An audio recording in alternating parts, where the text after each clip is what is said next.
récupérer l'herbe fauchée en bord de route en vue de la valoriser plutôt que de la laisser se décomposer sur place. C'est ce que permet ce nouveau type de véhicule service viabilité quand il est configuré pour le fauchage et accompagné de sa remorque aspiratrice. Cette biomasse récupérée constitue une source d'énergie importante.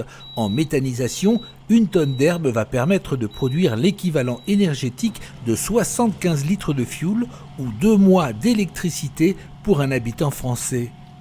Une tonne d'herbe, c'est ce que l'on récolte sur 1 km de route. C'est ici à Ludre, près de Nancy, que Noremat conçoit et fabrique ses véhicules. Un projet démarré il y a 15 ans en collaboration avec des acteurs locaux comme l'École nationale supérieure d'agronomie, la ferme de la Bouzoule ou le département.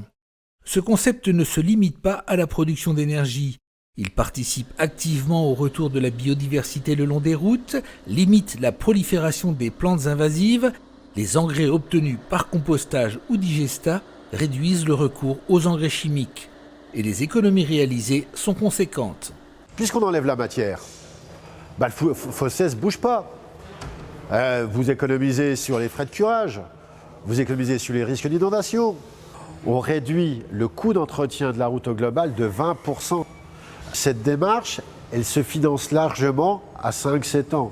Il faut accepter que les acteurs locaux jouent ce temps long.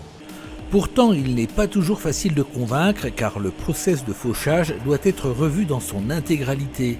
Il engage d'autres acteurs du territoire et les habitudes sont tenaces. Mais le potentiel est énorme puisque rien qu'en France, le réseau routier regroupe plus d'1 million de voies à entretenir, des ressources pour la plupart inexploitées à ce jour.